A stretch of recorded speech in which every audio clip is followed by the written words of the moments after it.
Here's the lamb.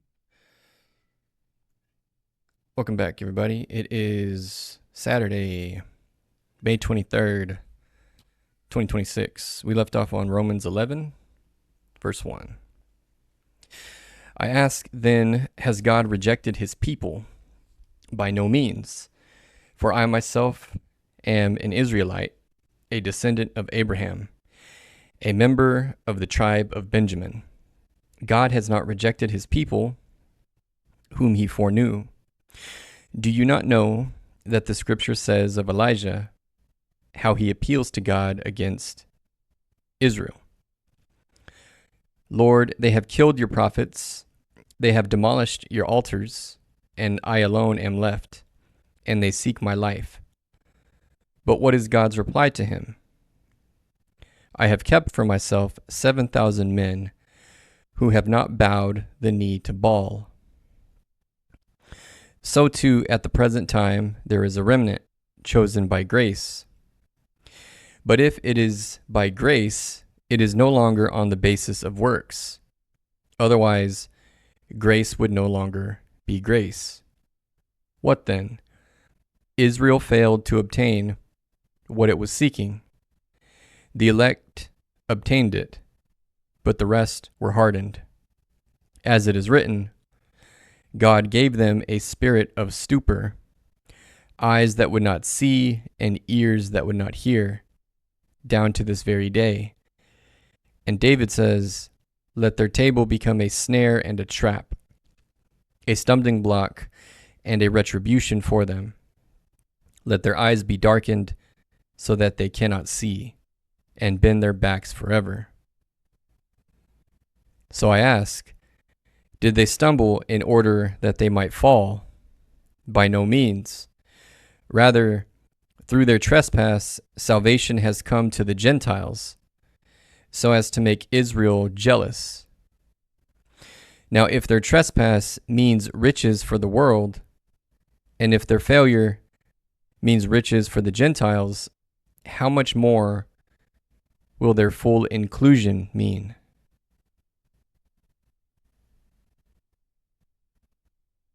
So, yesterday we went through and talked about a lot of different, I guess you could call them theories, or really just interpretations of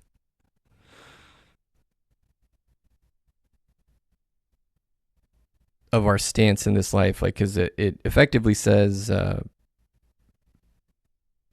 certain people are used as vessels of wrath. We covered that yesterday. And so I won't go back down. I mean, we beat that dead horse down for a while, so I won't do that again to you guys. But I do want to ask, so in this passage, is there still even in the new covenant some level of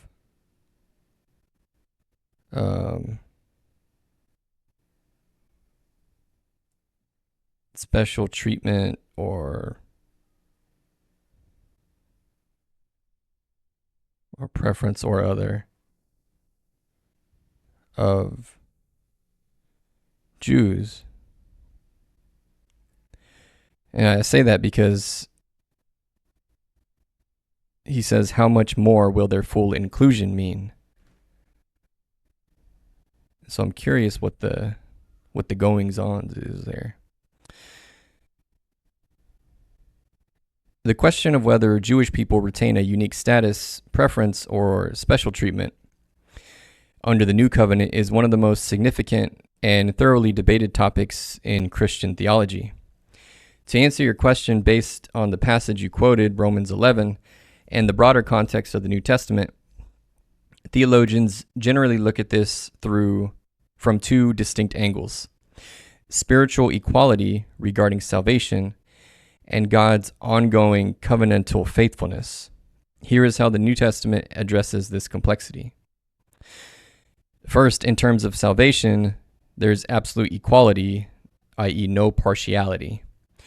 When it comes to personal salvation, justification, and entry into the kingdom of God, The New Testament is explicit that there is no special treatment or preference for Jewish people over Gentiles. Paul writes earlier in Romans, "For there is no distinction between Jew and Greek, for the same Lord is Lord of all, bestowing his riches on all who call on him." That's right, he did say that. In Ephesians 2:14 through 15, Paul explains that Christ broke down the dividing wall of hostility between Jew and Gentile, Gentiles being any non-Jews, so everybody else, creating one new man in place of the two. John the Baptist and Jesus both warned against relying on genetic lineage for salvation, saying, "Do not presume to say to yourselves, 'We have Abraham as our father.' Under the new covenant, Jewish people must come to faith in Jesus, the Messiah, in the exact same way Gentiles do." Second, in terms of God's plan and purpose, a distinct calling and destiny. While there is no favoritism regarding how one is saved, Romans 11, the chapter that we quoted, explicitly argues that God has not discarded the Jewish people, and that they still hold a unique place in his master plan for human history. In Romans 11, Paul introduces the analogy of an olive tree. The tree represents the covenant line of promise. Unbelieving Jewish branches were broken off due to unbelief. Gentile branches, i.e. wild olive shoots, were grafted into this Jewish tree. Paul warns Gentile believers not to become arrogant, reminding them, "It is not you that support the root, but the root that supports you." From your specific text and the verses that follow, several unique aspects of God's continuing relationship with Israel are outlined. Paul says that Israel's temporary spiritual trespass or hardening was used by God to bring the gospel to the Gentiles. Furthermore, the ultimate goal of Gentile salvation is to make Israel jealous so that they will desire their Messiah. I have a question about that. The full inclusion. Paul writes, "How much more will their full inclusion mean?" He goes on to say in verse 15 that their acceptance will mean nothing less than life from the dead. There is a widespread theological consensus that this points to a future large-scale turning of the Jewish people to Jesus.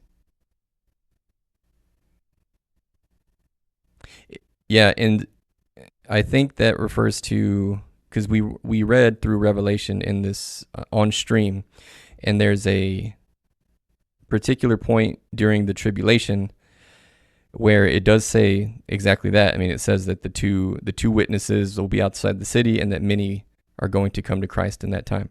So, I mean, presumably that's referring to that, but who knows?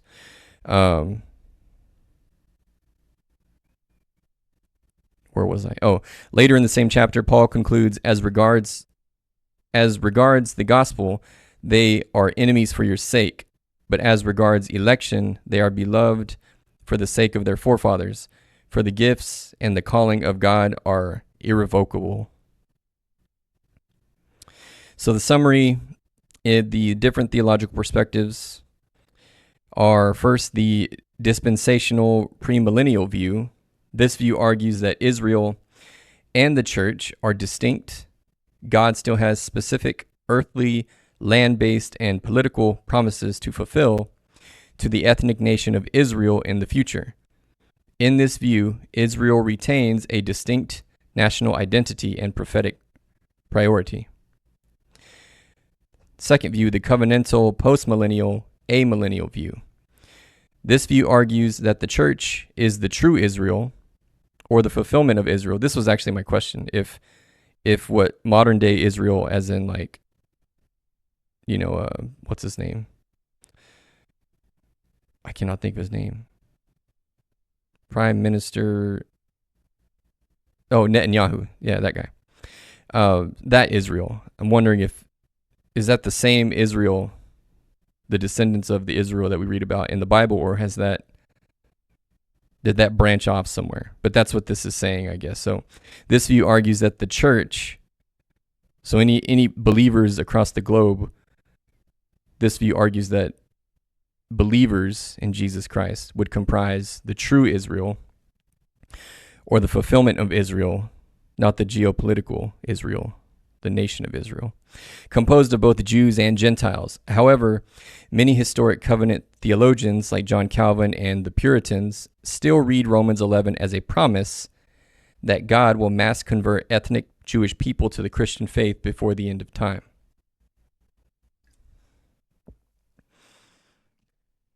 The order of priority, actually, I got to ask about this because it's going to bug me. Actually, the two questions. So, isn't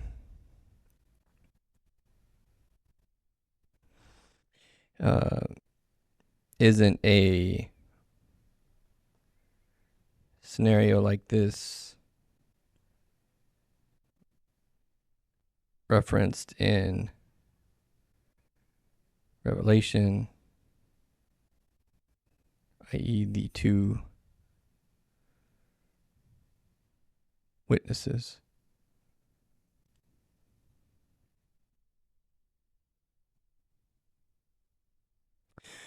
You have made a fascinating connection. There's absolutely a deep historical and theological link between the conversion of the Jewish people, Romans 11, and the two witnesses of Revelation 11.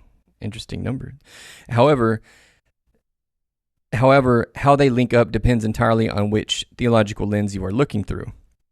The Puritans and historic covenant theologians actually looked at this text very differently than modern pop culture prophecy. Here is how different camps connect the two witnesses to the mass conversion of the Jews. So the Puritan historic covenant view, i.e. the gospel success model. First, a quick historical correction regarding the quote you mentioned. While John Calvin himself was While John Calvin himself was skeptical of a future mass conversion of ethnic Jews, his immediate successor, like Theodore Beza, and the 17th century English Puritans overwhelmingly embraced it. Okay, I don't know what it's hallucinating at this point. I don't know who that guy is. When the Puritans read Revelation 11, they did not look for two literal men drop shipping from heaven in the 21st century. Because they were covenantal and postmillennial, they interpreted Revelation symbolically. Oh, I see. So who are the two witnesses? To the Puritans, the witnesses represent the faithful church, the two lampstands, executing its prophetic ministry through history. They are two because the law requires two witnesses for testimony to be valid. And because they mirror Moses, the law and the plagues, and Elijah, prophets and drought. The death and resurrection. Puritans believed the killing of the witnesses symbolized a dark period where the true gospel would be suppressed by the beast, which they historically identified as the corrupt papacy or Roman system. The resurrection of the witnesses was the Protestant Reformation, where the gospel came back to life. The connection to the Jews. The Puritans believed that as the revived pure church, the resurrected witnesses, successfully preached the gospel across the globe and overthrew the beast. The sheer beauty and power of this global church would finally provoke the Jewish people to jealousy, exactly as Romans 11 predicts. I don't really buy that because that's not true conversion. They're going to be so jealous that the church has grown so powerful they'll convert their own true value, or they'll overturn their own value system and turn to Christ. I don't know. I don't buy that one. For the Puritans, the two witnesses aren't sent specifically to convert the Jews. Rather, the ultimate triumph of the witnesses' gospel ministry results in the global conversion of the Jews before Christ returns. Okay, I definitely don't buy that. But anyway, so that's the view. That's the Puritan historic covenant view. So not one I agree with, but that's one that's out there. Okay, so the second view, the modern futurist dispensational view, i.e. the tribulation model. This is what I believe, or what I'm more aligned with. If you watch modern prophetic teachers or read modern commentary, you will find a much more direct, literal connection between the two witnesses and Israel. This view interprets Revelation as a literal blueprint of future events.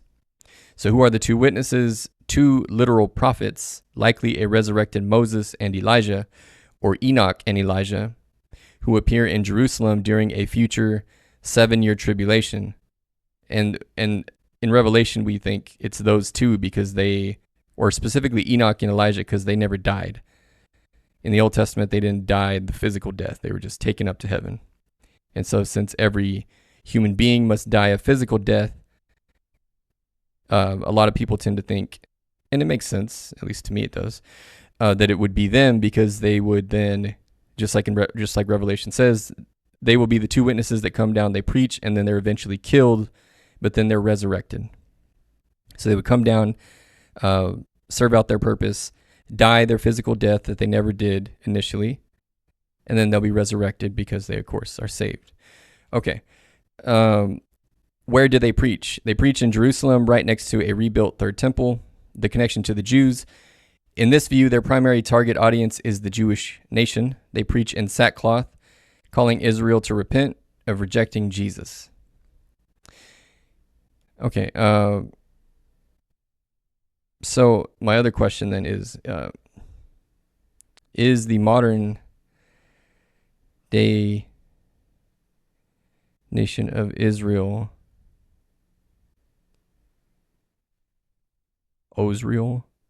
Israel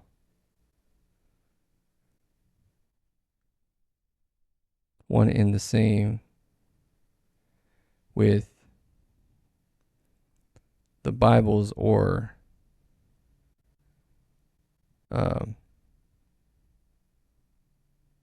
is there no connection?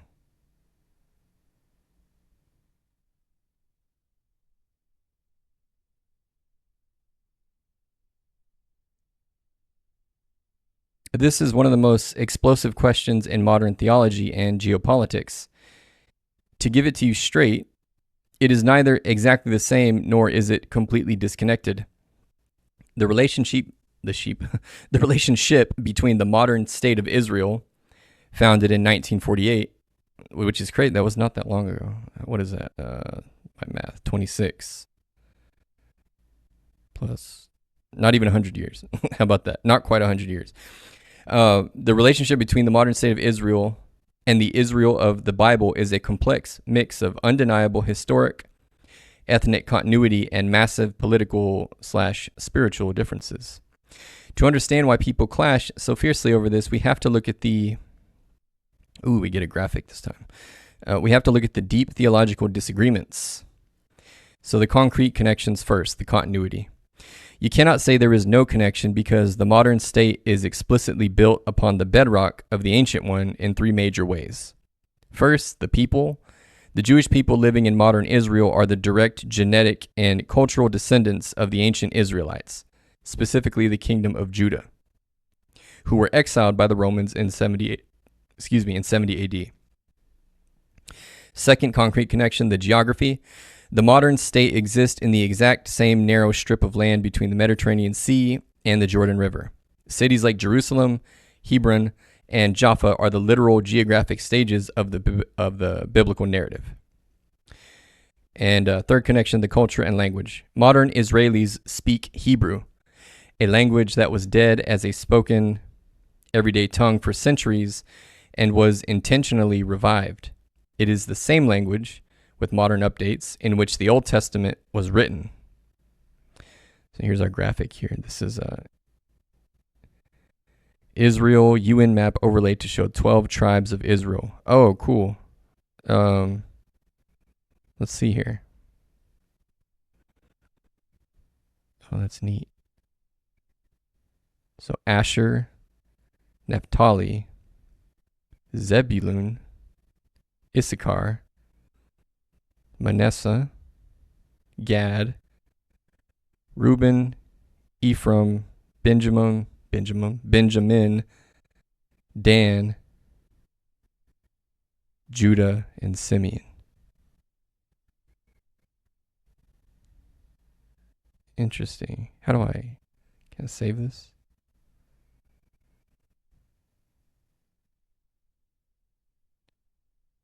Copy. Or I guess screenshot. Okay. The disconnections are the differences. While the people and the land match, the nature of the nation is completely different from the Bible.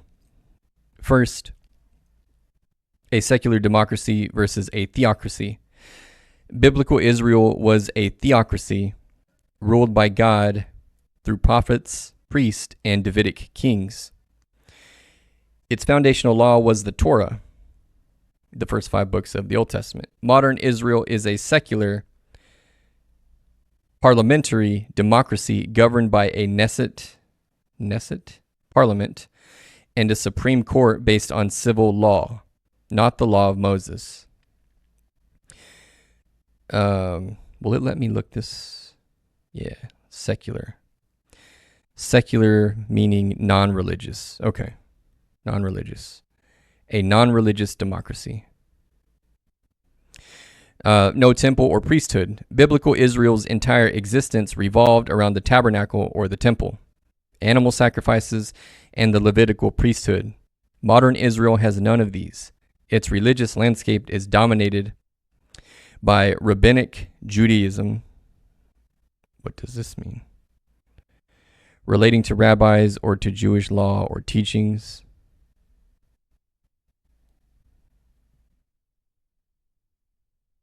Okay. Which developed after the temple was destroyed. The method of gathering. In the Old Testament, whenever Israel was exiled, God promised he would miraculously gather them back in righteousness. Modern Israel was established in 1948, largely through secular, non-religious political movements. Zionism. What does that mean? Zionism, a movement for originally the reestablishment and now the development and protection of a Jewish nation in what is now Israel. It was established as a political organization in 1897 under Theodore Herzl and was later led by Chaim Weizmann. Interesting. Okay. Modern Israel was established in 1948 largely through secular political movements, United Nations resolutions, and military conflict. So how theologians view the connection. Because of these overlaps and differences, Christians are deeply split on whether the 1948 nation has any prophetic meaning. Yeah, that's I can see how that might come about. View number 1, the prophetic connection, dispensationalism, Christian Zionism. This view argues that the modern state is a direct fulfillment of biblical prophecy and the first phase of God wrapping up human history. The logic. They point to verses like Ezekiel 36 and 37, the valley of dry bones, which predict that God will gather the Jewish people back to their land while they are still in a state of spiritual unbelief, and then later breathe spiritual life into them. The verdict. Modern Israel is biblical Israel being reborn. Therefore, Christians should politically and morally support the secular nation of Israel because it is the stage being set for Christ's return. I don't know about that. View number 2, the providential/historical connection, covenant historic theology. This view argues that while the survival and the return of the Jewish people is a miracle of God's history, the modern political state of Israel is not the spiritual entity described in the Bible. The logic, they argue that the new covenant shifted the definition of Israel. As Paul says in Romans 2:28 through 29, true circumcision is of the heart by the Spirit. Therefore, a secular political government has no special divine right or prophetic standing under the new covenant. That's kind of what I was getting at is this view, the prophetic connection, people that believe this, that Christians should politically and morally support the secular nation of Israel. It just makes me wonder if, more or less, if modern day Israel is just large scale deceit based on that notion. You never know. Yeah, I mean, who knows? But that's why I asked the question, just based off what I see. But I'm no geopoliticist. The verdict: there is an ethnic connection, the people, but no prophetic connection, the political state. God's promises are fulfilled in Jesus and his global church, not in a modern political government. Okay, so that's the second view. View number 3, the complete disconnection. This view argues that the moment Israel rejected Jesus, they forfeited their distinct status permanently. The church completely replaced Israel. The verdict: the modern state is just another secular country like France or Japan. Its name is Israel, but it carries zero theological weight whatsoever. In summary, think of it like this. Well, that's fine. We don't need the summary. Okay. All right, so where were we? Verse 13.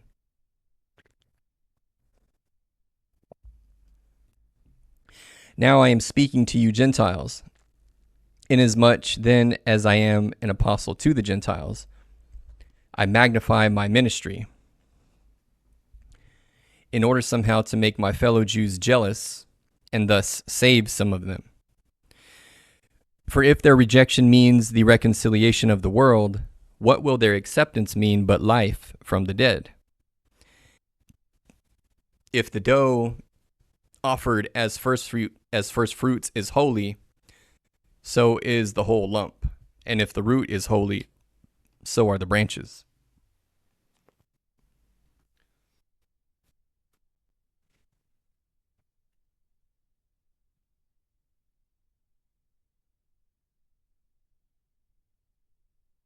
Sorry, I had to take a layer off.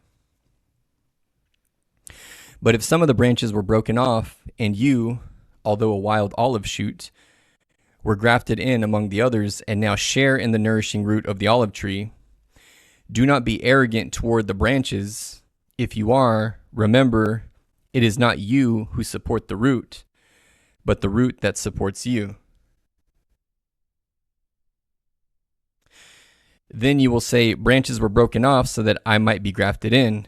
That is true. They were broken off because of their unbelief, but you stand fast through faith. So do not become proud, but fear. For if God did not spare the natural branches, neither will he spare you. So since we're approaching our 30-minute mark, I want to get in on this. This is good. I want to know more about where did it go?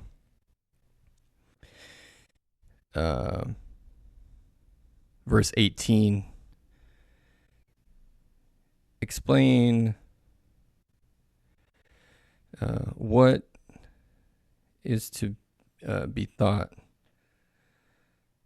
of this notion. I'll just speak plainly. I take it as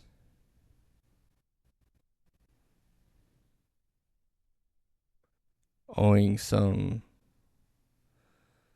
level of homage to Jews that rejected Christ. Why say this? Like, why frame it that way? But maybe I'm taking it the wrong way. But so this verse, Romans 11:18, is one of the most critical texts in the New Testament regarding the relationship between Gentile, non-Jewish Christians and the Jewish people. To understand why the Apostle Paul says this, and whether it means Gentile Christians owe homage to Jews who rejected Christ, we have to look at the context of the Roman Church at the time, Paul's agricultural metaphor, and his theological purpose. So first, the context, a tension in the Roman Church. When Paul wrote this letter around 57 AD, the church in Rome was experiencing internal tension. A few years prior, the Roman Emperor Claudius had expelled all Jews from Rome. During their absence, the Roman Church became entirely Gentile in leadership and culture. Oh, I see. Okay, when the Jewish Christians were finally allowed to return, they found a church that had moved on without them. So the Christian church because the Jews were kicked out in Rome, at least, was entirely non-Jewish. And then the Jews were allowed to return. And so then there was a mixing of that Jewish culture, Jewish Christians, back with the Gentile Christians, hence the tension. Okay. So they found a church that had moved on without them. Furthermore, the vast majority of the Jewish nation at large had rejected Jesus as the Messiah, while Gentiles were flooding into the faith. This led to a sense of spiritual superiority among some Gentile Christians. They began to think God has rejected the Jews because of their unbelief, and he has chosen us instead. We are the new superior people of God. Which, I mean, that's not wrong. I mean, that's, God will reject anybody because of their unbelief. Or rather, you could say we do it to ourselves. But anyway, that's neither here nor there. Let's keep reading. Paul writes Romans 11 specifically to crush this budding anti-Semitism, there's that word, and spiritual pride. The metaphor, the olive tree. To explain this point, Paul uses the imagery of a cultivated olive tree. The root, this represents the Hebrew patriarchs, Abraham, Isaac, and Jacob, and the foundational covenants God made with Israel. Oh, I see. Okay. So that's okay. I can't argue with that framing then. The natural branches, these represent the Jewish people. The wild olive shoots, they represent the Gentiles. Paul explains that because of unbelief, some of the natural branches, the Jews, were broken off, and wild shoots, Gentiles, were grafted into the tree to share in the nourishing root. His warning in verse 18 is reality check. Do not be arrogant toward the branches. If you are, remember it is not you who support the root, but the root that supports you.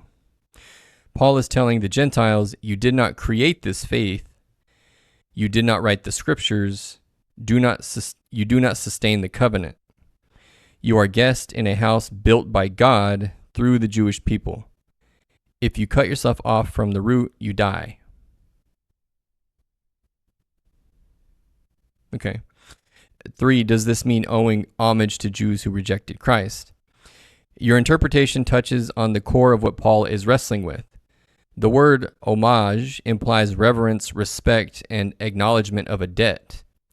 In a theological and a historical sense, yes, Paul argues that Gentiles owe a profound debt of gratitude and humility to the Jewish people, even those who rejected Jesus. Here's why Paul demands this attitude. A, the gifts of God are irrevocable. Later in the same chapter, Paul writes that regarding the gospel, these Jewish individuals may be enemies for the sake of the Gentiles, but as regards election, they are beloved for the sake of their forefathers. For the gifts and the calling of God are irrevocable. Paul insists that God has not permanently thrown away his people. Okay. B, spiritual indebtedness. In Romans 15:27, Paul explicitly states that this debt, for if the Gentiles have come to share in their spiritual blessings, referring to the Jews, they ought also to be of service to them in material blessings.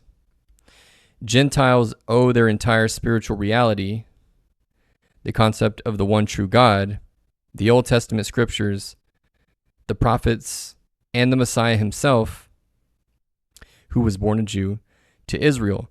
See, I just don't like that framing. It may be just because obviously I'm not a Jew. I don't like the, that may be what the Bible says, but the interpretation, this is the AI speaking, not the Bible, just to make that clear. But so Gentiles, this right here, I take some issue with. Gentiles owe their entire spiritual reality. To me, it's more like, no, this was always God's sovereign plan, which the Bible does say. So the Jews were just a conduit that God planned to use all along, but Jesus dying for everybody was always the plan, is what I'm trying to say. So saying that they owe their spiritual reality to other human beings, however great, is something that I reject entirely. Okay, C, humility versus merit. If Gentile Christians become arrogant toward Jewish people, they misunderstand grace. Gentiles, and that's another point. Like, of course, we shouldn't turn up our nose at anybody.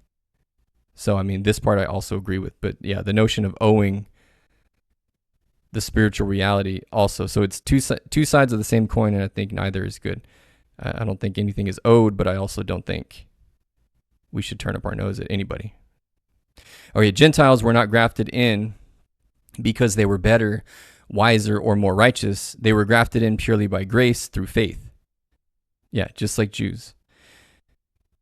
Everyone's the same under the new covenant. Everyone's saved through faith in Jesus Christ, period. Arrogance toward the broken off branches proves that the Gentiles are acting out of pride, which is the very opposite of the faith required to stay on the tree. Yeah, so I can understand the framing then of the letter at least, because given the situation, it is all one church. And so if the Gentiles were turning up their nose at the Jewish people, Paul is, in effect, I suppose, giving them a reprimand of, this is why you shouldn't do that. And because the opposite would also be true if the situation was turned. Yeah. Okay. D, the ultimate goal, provoking jealousy, not contempt. Paul states that God allowed the temporary hardening of Israel so that salvation could come to the Gentiles.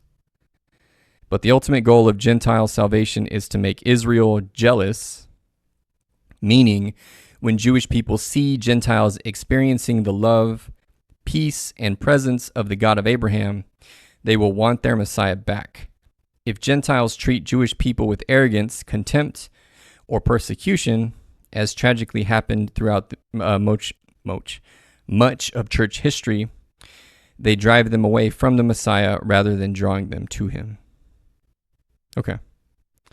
Paul says this to prevent spiritual amnesia. He is reminding Gentile believers that Christianity is not a brand new religion that replaced an old, failed one. Rather, Christianity is the fulfillment of God's promises to Israel. Okay. Therefore, Gentile Christians should never look down on Jewish people, and any believer of Christ should never look down on any people, being the larger point, even those who do not believe in Jesus. Instead, they should look at them with a sense of humility, gratitude for the heritage they provided, and a deep desire to see them restored to their own tree. Okay. Well, that brings us to an end for the night. So tomorrow we'll pick it up on Romans 11, verse 13. Thanks for tuning in. Don't forget to drop a sub, share it with a friend. God bless you guys, and good night.